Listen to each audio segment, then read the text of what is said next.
ओम नमो भगवते वासुदेवाय। स्वागत है आप सभी का हमारे चैनल पर। आज है बृहस्पतिवार और आज के दिन बृहस्पतिवार का व्रत करने से, कथा सुनने से सभी प्रकार की मनोकामनाएं पूर्ण होती हैं। अगर व्रत नहीं भी रख सकते तो भी कथा तो अवश्य सुननी चाहिए, क्योंकि कथा सुनने मात्र से ही भगवान बृहस्पति देव की कृपा से धन धान्य सुख सौभाग्य में वृद्धि होती है। तो कथा तो अवश्य ही सुननी चाहिए। और आज के वीडियो में हम आपको बृहस्पतिवार व्रत की कथा सुनाएंगे।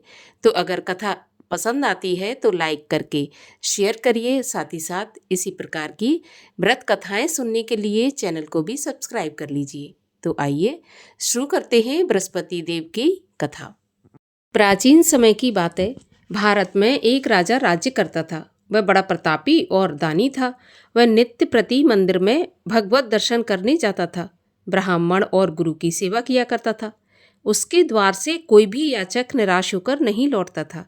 प्रत्येक गुरुवार को व्रत रखता एवं पूजन करता था।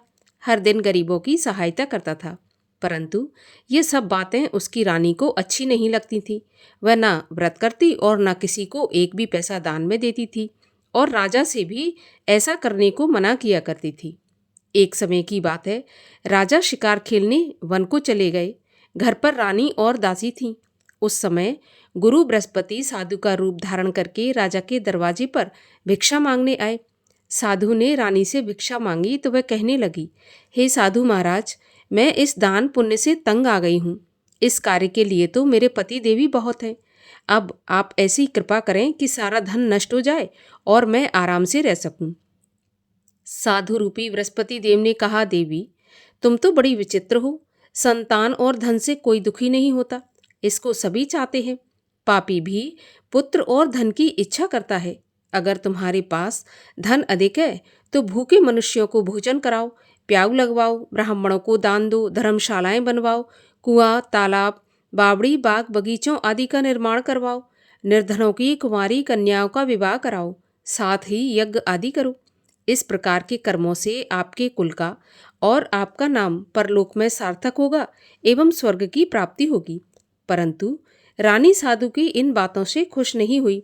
उसने कहा, हे साधु महाराज, मुझे ऐसे धन की आवश्यकता नहीं जिसको मैं अन्य लोगों को दान दूं और जिसको रखने और संभालने में ही मेरा सारा समय नष्ट हो जाए।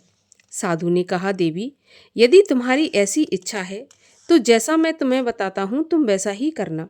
बृहस्पतिवार के दिन घर को गोबर से लीपना, अपने केशों को पीली मिट्टी से धोना, केशों को धोते समय स्नान करना, राजा से कहना वह हजामत करवाए, भोजन में मांस मदिरा खाना, कपड़ा धोबी के यहाँ धुलने डालना। इस प्रकार 7 बृहस्पतिवार करने से तुम्हारा सारा धन नष्ट हो जाएगा। ऐसा कहकर साधु महाराज रूपी बृहस्पति देव अंतर्ध्यान हो गए। रानी ने साधु के कहने के अनुसार 7 बृहस्पतिवार वैसा ही करने का विचार किया। साधु के बताए अनुसार करते हुए केवल 3 बृहस्पतिवार ही बीते थे कि उसकी समस्त धन संपत्ति नष्ट हो गई। भोजन के लिए दोनों समय परिवार तरसने लगा, सांसारिक भोगों से दुखी रहने लगा। तब वह राजा रानी से कहने लगा कि हे रानी, तुम यहाँ पर रहो, मैं दूसरे देश में जाता हूँ, क्योंकि यहाँ पर मुझे सभी मनुष्य जानते हैं, इसलिए मैं यहाँ पर कोई कार्य भी नहीं कर सकता। ऐसा कहकर राजा परदेश चला गया। वहाँ जंगल से लकड़ी काट कर लाता और शहर में बेचता। इस तरह जीवन व्यतीत करने लगा। इधर राजा के बिना रानी और दासियां दुखी रहने लगीं। किसी दिन भोजन मिलता और किसी दिन जल पीकर ही रह जाती।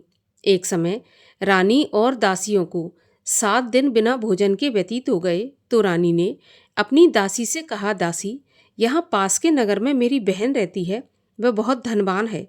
तू उसके पास जा और वहाँ से 5 सेर बेझर मांग कर ले आ, जिससे कुछ समय के लिए गुजर हो जाएगी। दासी रानी की बहन के पास गई। रानी की बहन उस समय पूजा कर रही थी। बृहस्पतिवार का दिन था। दासी ने रानी की बहन से कहा, रानी जी, मुझे आपकी बहन ने भेजा है, मुझे 5 सेर बेजर दे दो। दासी ने ये बात अनेक बार कही, परंतु रानी की बहन ने कोई उत्तर नहीं दिया, क्योंकि वह उस समय बृहस्पतिवार की कथा सुन रही थी। जब दासी को रानी की बहन से कोई उत्तर नहीं मिला तो वह बहुत दुखी हुई और उसे क्रोध भी आया। वह लौटकर रानी से बोली, रानी, आपकी बहन तो बहुत ही धनी स्त्री है, छोटे लोगों से तो बात भी नहीं करती। मैंने उससे कहा तो उसने मुझे कोई उत्तर नहीं दिया। मैं वापस चली आई। रानी बोली, दासी, इसमें उसका कोई दोष नहीं है। जब बुरे दिन आते हैं तब कोई सहारा नहीं देता। अच्छे बुरे का पता विपत्ति में ही लगता है। अब तो जो ईश्वर की इच्छा होगी वही होगा। ये सब तो हमारे भाग्य का दोष है। उधर रानी की बहन ने सोचा कि मेरी बहन की दासी आई थी, परंतु मैं उससे नहीं बोली, इससे वह बहुत दुखी हुई होगी। कथा सुनकर विष्णु भगवान का पूजन समाप्त करके वह अपनी बहन के घर आई और कहने लगी, बहन, मैं बृहस्पतिवार का व्रत कर रही थी, तुम्हारी दासी गई, परंतु जब तक कथा होती है तब तक ना उठते हैं और ना बोलते हैं, इसलिए मैं नहीं बोली। कहो दासी, क्यों गई थी? तो रानी बोली, बहन, हमारे घर पर अनाज नहीं था। वैसे तुमसे कोई बात छुपी नहीं है, इस कारण मैंने दासी को तुम्हारे पास 5 सेर बेजल लेने के लिए भेजा था। रानी की बहन बोली, बहन देखो, बृहस्पति भगवान सबकी मनोकामना पूरी करते हैं। देखो, शायद तुम्हारे घर में अनाज रखा हो। ऐसा सुनकर दासी घर के अंदर गई तो वहाँ पर उसे एक घड़ा बेझर का भरा मिल गया। तो उसे बड़ी हैरानी हुई, क्योंकि उसने एक एक बर्तन देख लिया था। उसने बाहर आकर रानी को बताया। दासी अपनी रानी से कहने लगी, रानी देखो, वैसे जब हमको अन्न नहीं मिलता तो हम रोज ही व्रत करते हैं।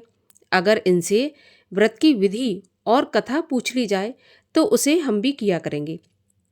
दासी के कहने पर रानी ने अपनी बहन से बृहस्पतिवार व्रत के बारे में पूछा तो उसकी बहन ने बताया, बृहस्पतिवार के व्रत में चने की दाल और मुनक्का से विष्णु भगवान का केले की जड़ में पूजन करें और दीपक जलाएं, पीला भोजन करें तथा कथा सुनें। इस प्रकार करने से गुरु भगवान प्रसन्न होते हैं, अन्न, पुत्र, धन देते हैं और सभी मनोकामना पूर्ण करते हैं। व्रत और पूजन की विधि बताकर रानी की बहन अपने घर लौट आई। रानी और दासी दोनों ने निश्चय किया कि बृहस्पति देव भगवान का पूजन अवश्य करेंगे। 7 रोज के बाद जब बृहस्पतिवार आया तो उन्होंने व्रत रखा। घुड़साल में जाकर चना और गुड़ बीन लाई तथा उसकी दाल से केले की जड़ तथा विष्णु भगवान का पूजन किया। अब पीला भोजन कहाँ से आए? दोनों बड़ी दुखी हुई, परंतु उन्होंने व्रत किया था, इस कारण बृहस्पति भगवान प्रसन्न थे। एक साधारण व्यक्ति के रूप में वे 2 थालों में सुंदर पीला भोजन लेकर आए और दासी को देकर बोले, दासी, यह भोजन तुम्हारे और रानी के लिए है, तुम दोनों भोजन करना। दासी भोजन पाकर बड़ी प्रसन्न हुई और रानी से बोली, रानी जी, भोजन कर लो। रानी को भोजन आने के बारे में कुछ पता नहीं था, इसलिए वह दासी से बोली, जा तू ही भोजन कर, क्योंकि तू हमारी व्यर्थ में हंसी उड़ाती है। तो दासी बोली, एक व्यक्ति भोजन दे गया है। रानी कहने लगी, वह भोजन तेरे लिए दे गया है तो तू ही भोजन कर। दासी ने कहा, वह व्यक्ति हम दोनों के लिए 2 थालों में भोजन देकर गया है, इसलिए मैं और आप दोनों ही साथ साथ भोजन करेंगी। दोनों ने गुरु भगवान को नमस्कार करके भोजन प्रारंभ किया। उसके बाद वे प्रत्येक बृहस्पतिवार को गुरु भगवान का व्रत और पूजन करने लगी। बृहस्पति भगवान की कृपा से उनके पास धन हो गया, परंतु रानी फिर पहले की तरह से आलस करने लगी। तब दासी बोली, देखो रानी, तुम पहले भी इस प्रकार आलस करती थी, तुम्हें धन के रखने में कष्ट होता था, इस कारण सभी धन नष्ट हो गया। अब गुरु भगवान की कृपा से धन मिला है तो फिर तुम्हें आलस होता है।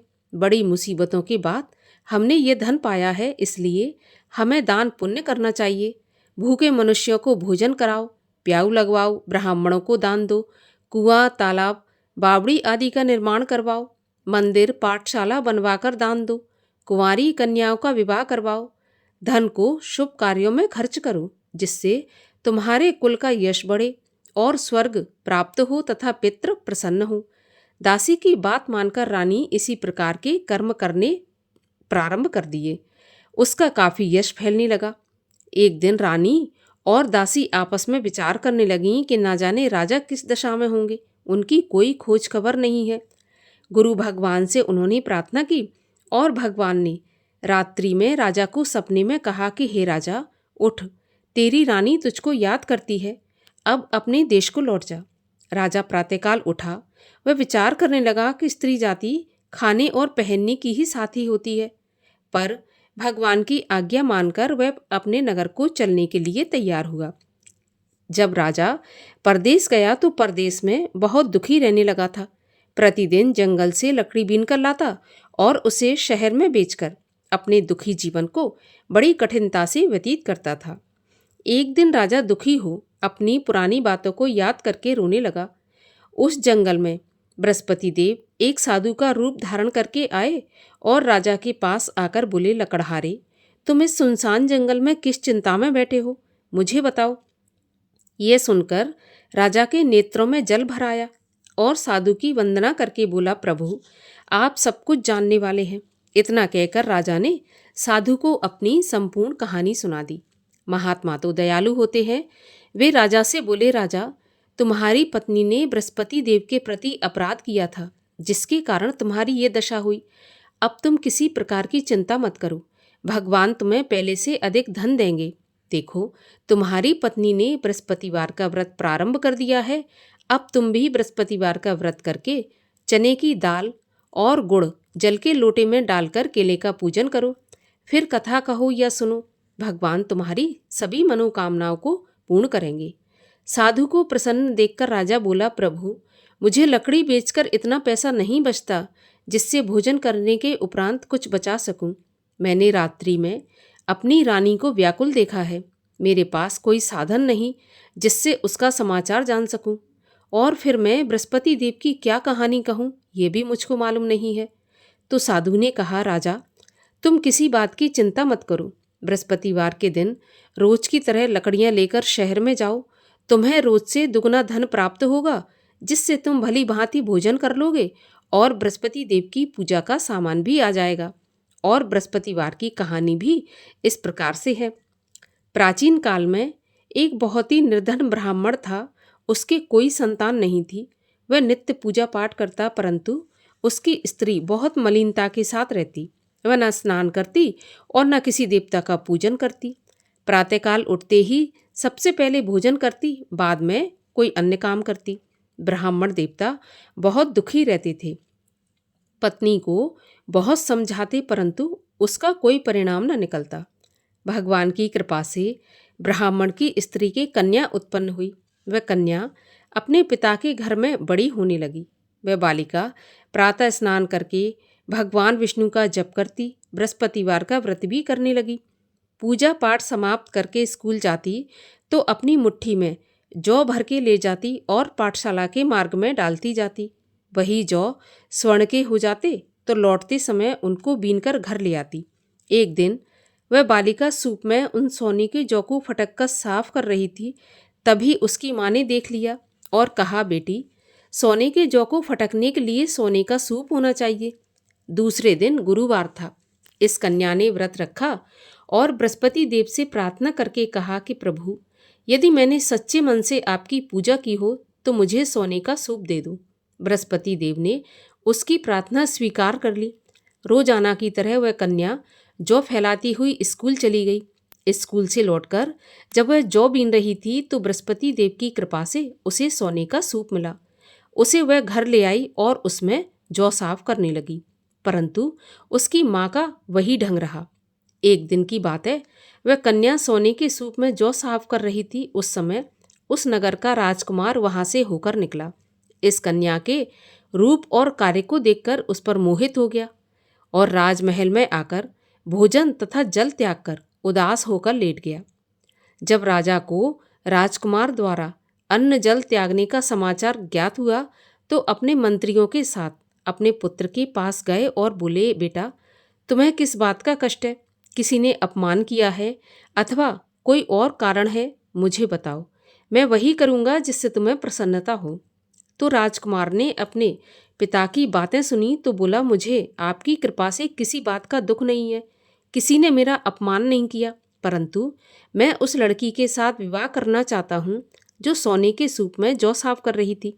यह सुनकर राजा आश्चर्य में पड़ गया और बोला, बेटा इस तरह की कन्या का पता तुम ही लगाओ, मैं उसके साथ तुम्हारा विवाह अवश्य करवा दूंगा। राजकुमार ने राजा को उस लड़की के घर का पता बताया। मंत्री उस लड़की के घर गया और राजा का आदेश ब्राह्मण को सुनाया। कुछ ही दिन के बाद ब्राह्मण की कन्या का विवाह राजकुमार के साथ संपन्न हो गया। कन्या के घर से जाते ही उस ब्राह्मण देवता के घर में पहले की भांति गरीबी का निवास हो गया। अब भोजन के लिए भी अन्न बड़ी मुश्किल से मिलता था। एक दिन दुखी होकर ब्राह्मण देवता अपनी पुत्री से मिलने गए। बेटी ने पिता की दुखी अवस्था को देखा और अपनी माँ का समाचार पूछा तो ब्राह्मण ने सारा हाल कह दिया। कन्या ने बहुत सा धन देकर अपने पिता को विदा कर दिया। इस तरह ब्राह्मण का कुछ समय सुखपूर्वक व्यतीत हो गया, लेकिन कुछ दिन के बाद फिर वही हाल हो गया। ब्राह्मण फिर अपनी कन्या के यहाँ गया और सभी हाल कहा तो पुत्री बोली, पिताजी आप माताजी को यहाँ लिवा लाओ, मैं उन्हें विधि बता दूंगी जिससे गरीबी दूर हो जाएगी। ब्राह्मण देवता अपनी स्त्री को साथ लेकर राजमहल अपनी पुत्री के पास पहुँचे तो पुत्री अपनी माँ को समझाने लगी, माँ तुम प्रातःकाल उठकर प्रथम स्नान आदि करके विष्णु भगवान का पूजन करो तो सब दरिद्रता दूर हो जाएगी। परंतु उसकी माँ ने उसकी एक भी बात नहीं मानी। वह प्रातःकाल उठकर अपनी पुत्री का बचा जूठन खा लेती थी। एक दिन उसकी पुत्री को बहुत गुस्सा आया। उसने एक रात को कोठरी से सारा सामान निकाल दिया और अपनी माँ को उसमें बंद कर दिया। प्रातःकाल उसमें से उसे निकाला और स्नान आदि करा के पूजा पाठ करवाया तो उसकी माँ की बुद्धि ठीक हो गई। इसके बाद वह नियम से पूजा पाठ करती और प्रत्येक बृहस्पतिवार को व्रत भी रखने लगी। इस व्रत के प्रभाव से उसकी माँ भी बहुत धनवान तथा पुत्रवती हो गई और बृहस्पति देवता के प्रभाव से स्वर्ग को गई। वह ब्राह्मण भी सुखपूर्वक इस लोक का सुख भोग कर स्वर्ग को प्राप्त हुआ। इस तरह कहानी कहकर साधु देवता वहाँ से अंतर्ध्यान हो गए। धीरे धीरे समय व्यतीत होने पर फिर बृहस्पतिवार का दिन आया। राजा जंगल से लकड़ी काटकर किसी शहर में बेचने गया तो उसे उस दिन और दिनों से अधिक पैसा मिला। राजा ने चना गुड़ आदि लाकर बृहस्पतिवार का व्रत किया। उस दिन से उसके सभी क्लेश दूर हुए। परंतु जब अगला गुरुवार आया तो वह बृहस्पतिवार का व्रत करना भूल गया। इस कारण बृहस्पति भगवान नाराज हो गए। उस दिन उस नगर के राजा ने विशाल यज्ञ का आयोजन किया तथा अपने समस्त राज्य में घोषणा करवा दी कि कोई भी मनुष्य अपने घर में भोजन न बनाए, आग भी न जलाए। समस्त जनता मेरे यहाँ भोजन करने आए और इस आज्ञा को जो नहीं मानेगा उसको फांसी की सजा दी जाएगी। राजा की आज्ञा के अनुसार राज्य के सभी वासी राजा के भोज में सम्मिलित हुए, लेकिन लकड़हारा कुछ देर से पहुंचा, इसलिए राजा उसको अपने साथ महल में ले गए। जब राजा लकड़हारे को भोजन करा रहे थे तो रानी की दृष्टि उस खूंटी पर पड़ी जिस पर उसका हार लटका हुआ था। उसे हार खूंटी पर लटका दिखाई नहीं दिया। रानी को निश्चय हो गया कि मेरा हार इस लकड़हारे ने चुरा लिया और उसी समय सैनिक बुलवाकर उसको जेल में डलवा दिया। जब लकड़हारा जेल खाने में गया तो बहुत दुखी होकर विचार करने लगा कि न जाने कौन से पूर्व जन्म के कर्म से मुझे यह दुख प्राप्त हुआ है, और उसी साधु को याद करने लगा जो कि जंगल में मिला था। उसी समय तत्काल बृहस्पति देव साधु के रूप में प्रकट हो गए और उसकी दशा को देखकर कहने लगे, अरे मूर्ख, तूने बृहस्पति देवता की कथा नहीं की, इसी कारण तुझे दुख प्राप्त हुआ है। अब चिंता मत कर, बृहस्पतिवार के दिन जेल खाने के दरवाजे पर 4 पैसे पड़े मिलेंगे, उनसे तू बृहस्पति देव की पूजा करना तो तेरे सभी कष्ट दूर हो जाएंगे। अगले बृहस्पतिवार उसे जेल के द्वार पर 4 पैसे मिले। राजा ने पूजा का सामान मंगवाकर कथा कही और प्रसाद बांटा। उसी रात्रि को बृहस्पति देव ने उस नगर के राजा को स्वप्न में कहा कि राजा, तूने जिस आदमी को जेल खाने में बंद कर दिया है वह निर्दोष है, वह राजा है, उसे छोड़ देना। रानी का हार उसी खूंटी पर लटका हुआ है। अगर तू ऐसा नहीं करेगा तो मैं तेरे राज्य को नष्ट कर दूंगा। राजा प्रातःकाल उठा और खूंटी पर हार टंगा देखकर लकड़हारे को बुलाकर क्षमा मांगी और राजा के योग्य सुंदर वस्त्र आभूषण भेंट करके उसे विदा किया। गुरुदेव की आज्ञा के अनुसार राजा अपने नगर को चल दिया। राजा जब नगर के निकट पहुंचा तो उसे बड़ा आश्चर्य हुआ। नगर में पहले से अधिक बाग, तालाब, कुएं तथा बहुत सी धर्मशालाएं, मंदिर आदि बने हुए थे। राजा ने पूछा ये किसका बाग और धर्मशाला है? तब नगर के सब लोग कहने लगे कि ये सब रानी और दासी ने बनवाए हैं। तो राजा को आश्चर्य हुआ और गुस्सा भी आया। जब रानी ने यह खबर सुनी कि राजा आ रहे हैं, तो उसने अपनी दासी से कहा कि दासी, देख राजा हमको कितनी बुरी हालत में छोड़ गए थे। हमारी ऐसी हालत देखकर वह लौट न जाए, इसलिए तू दरवाजे पर खड़ी हो जा। रानी की आज्ञा के अनुसार दासी दरवाजे पर खड़ी हो गई। जब राजा आए तो उन्हें अपने साथ महल में लिवा लाई। तब राजा ने क्रोध करके अपनी तलवार निकाली और पूछने लगा, बताओ यह धन तुम्हें कैसे प्राप्त हुआ है? तब रानी ने बताया, हमें यह सब धन बृहस्पति देव के व्रत के प्रभाव से प्राप्त हुआ है। राजा ने निश्चय किया, 7 रोज बाद तो सभी बृहस्पति देव का पूजन करते हैं, परंतु मैं रोजाना दिन में 3 बार कथा कहा करूँगा और रोज व्रत किया करूँगा। अब हर समय राजा के दुपट्टे में चने की दाल बंधी रहती और दिन में 3 बार कथा कहता। एक दिन राजा ने विचार किया कि चलो अपनी बहन के यहाँ हो आऊँ। इस तरह निश्चय कर राजा घोड़े पर सवार हो अपनी बहन के यहाँ चल दिया। मार्ग में उसने देखा कि कुछ आदमी एक मुर्दे को लिए जा रहे हैं। उन्हें रोककर राजा कहने लगा, अरे भाइयों, मेरी बृहस्पतिवार की कथा सुन लो। तो वे बोले, लो, हमारा तो आदमी मर गया, इसको अपनी कथा की पड़ी है। परंतु कुछ आदमी बोले कि अच्छा कहो, हम तुम्हारी कथा भी सुनेंगे। राजा ने दाल निकाली और कथा कहनी शुरू कर दी। जब कथा आदि हुई थी तो मुर्दा हिलने लगा, और जब कथा समाप्त हुई तो राम राम करके वह मुर्दा उठकर खड़ा हो गया। राजा आगे बढ़ा, उसे चलते चलते शाम हो गई। आगे मार्ग में उसे एक किसान खेत में हल चलाता मिला। राजा उससे बोला, अरे भैया, तुम मेरी बृहस्पतिवार की कथा सुन लो। तो किसान बोला, जब तक मैं तेरी कथा सुनूंगा तब तक 4 हरैया जोत लूंगा। जा अपनी कथा किसी और को सुनाना। राजा आगे चलने लगा। राजा के हटते ही बैल पछाड़ खाकर गिर गए और किसान के पेट में बहुत जोर से दर्द होने लगा। उसी समय किसान की पत्नी रोटी लेकर आई। उसने जब यह देखा तो अपने पुत्र से सब हाल पूछा और बेटे ने सभी हाल बता दिया। तो बुढ़िया दौड़ी दौड़ी उस घुड़सवार के पास गई और उससे बोली, मैं तेरी कथा सुनूंगी, तू अपनी कथा मेरे खेत पर चलकर ही कहना। राजा ने लौटकर बुढ़िया के खेत पर जाकर कथा कही, जिसके सुनते ही बैल उठकर खड़े हो गए तथा किसान के पेट का दर्द भी बंद हो गया। राजा अपनी बहन के घर पहुंच गया। बहन ने भाई की खूब मेहमानी की। दूसरे रोज प्रातःकाल राजा जगा तो वह देखने लगा कि सब लोग भोजन कर रहे हैं। राजा ने अपनी बहन से पूछा, ऐसा कोई मनुष्य है जिसने भोजन नहीं किया हो, जो मेरी बृहस्पतिवार की कथा सुन ले? तो बहन बोली, भैया, यह देश ऐसा ही है। पहले यहाँ के लोग भोजन करते हैं, बाद में अन्य काम करते हैं। अगर पड़ोस में कोई हो तो मैं देख कर आती हूँ। ऐसा कहकर बहन देखने चली गई, परंतु उसे कोई ऐसा व्यक्ति नहीं मिला जिसने भोजन नहीं किया हो। अतः वह एक कुम्हार के घर गई जिसका लड़का बीमार था। उसे मालूम हुआ कि उनके यहाँ 3 रोज से किसी ने भोजन नहीं किया। तो रानी ने अपने भाई की कथा सुनने के लिए कुम्हार से कहा और वह कुम्हार तैयार हो गया। राजा ने जाकर बृहस्पतिवार की कथा कही, जिसको सुनकर उसका लड़का ठीक हो गया। अब तो राजा की प्रशंसा होने लगी। एक दिन राजा ने अपनी बहन से कहा कि बहन, हम अपने घर को जाएंगे, तुम भी तैयार हो जाओ। तो राजा की बहन ने अपनी सास से अपने भाई के साथ जाने की आज्ञा मांगी।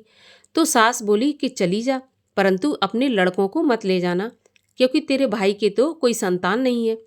बहन ने अपने भाई से कहा, भैया, मैं तो चलूंगी पर कोई बालक नहीं जाएगा। राजा ने कहा, जब कोई बालक नहीं चलेगा तो तुम क्या करोगी? बड़े दुखी मन से राजा अपने नगर को लौट आया।